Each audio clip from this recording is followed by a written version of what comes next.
The Agnya chakra is placed at the optic chiasma, and it has two petals that correspond to ego and superego.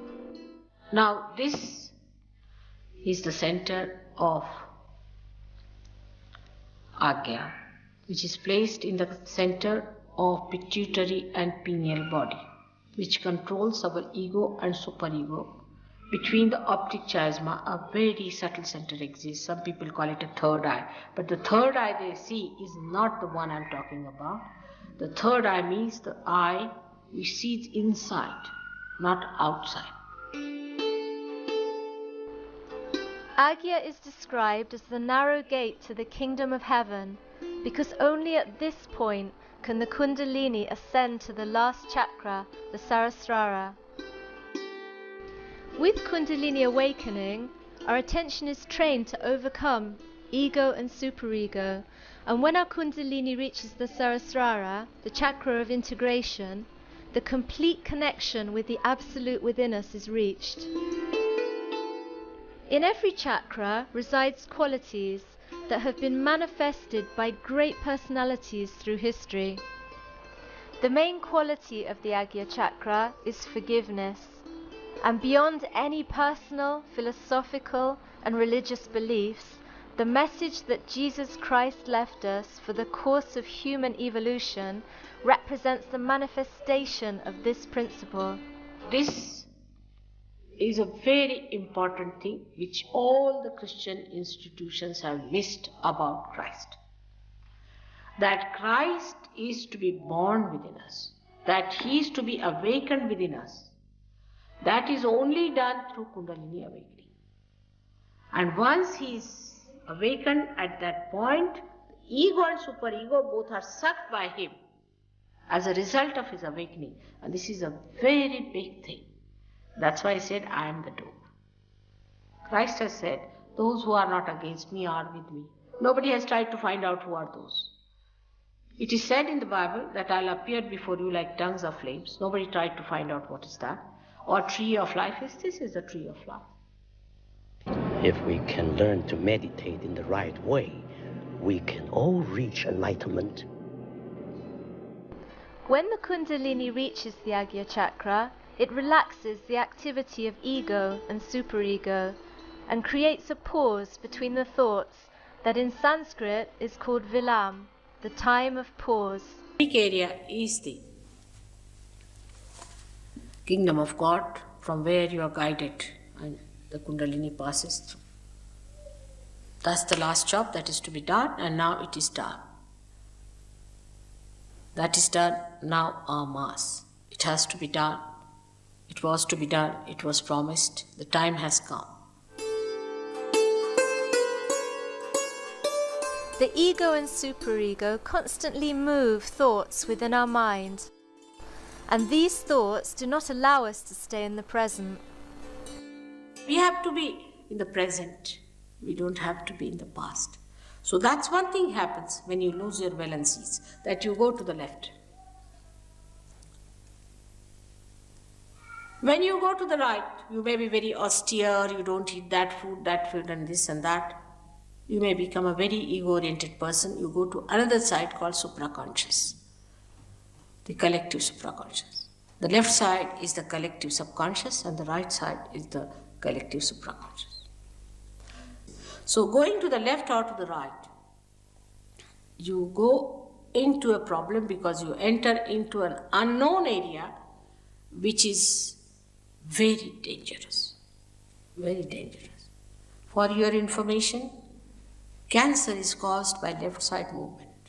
And recently I saw a very good film on this by your television here, English television. They showed where some doctors had made an investigation and they said that they have seen that the cancer is triggered by some proteins which they recognize. They call them as 52, protein 52, 58, that's the name they give. But they recognize that they are coming from the area which is built within us since our creation. So it is the collective subconscious. And they have pictured also that, photographed. So now, Though, I mean, what I have said about 10 years back, they are saying now, but they are reaching that point. They have to just cross the limit. They have to just get the realization.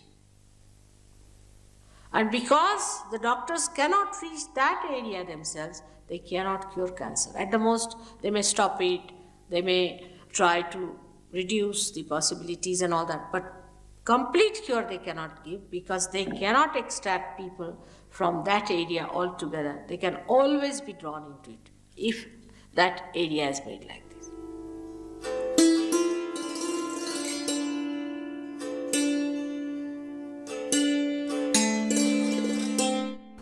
Through the meditation, we become able to discover the deeper meaning of some rituals that in the course of history have lost their true essence, becoming simply symbolic gestures.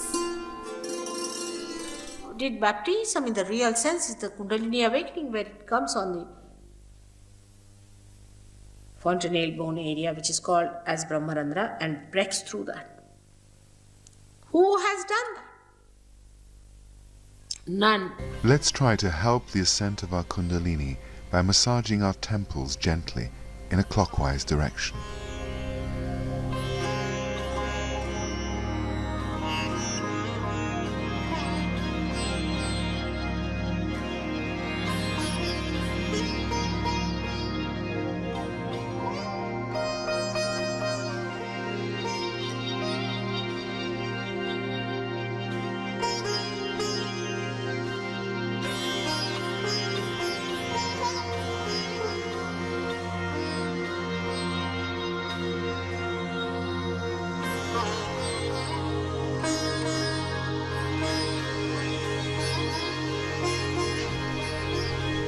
We can put the palm of our right hand on the middle of our forehead, and from our hearts we can ask, Mother Kundalini, please awaken the capacity, the quality, and the power of forgiveness within us.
With our attention on the Agnya chakra, we can ask within ourselves, Mother Kundalini, please let my mind be able to enjoy your love and also to feel the love that is pervading the universe.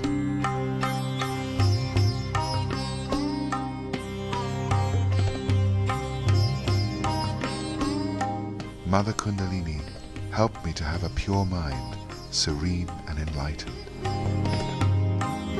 Help me to have a mind that is able to feel compassion, joy and humility.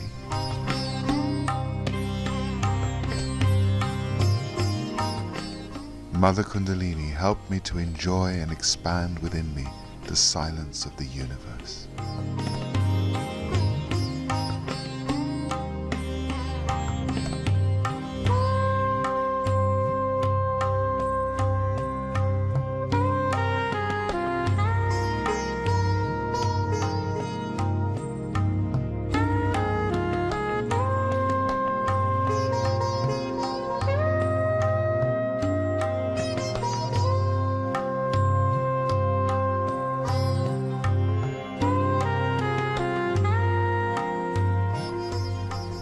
Opening our eyes slowly, we can look at the red dot on Sri Mataji's forehead.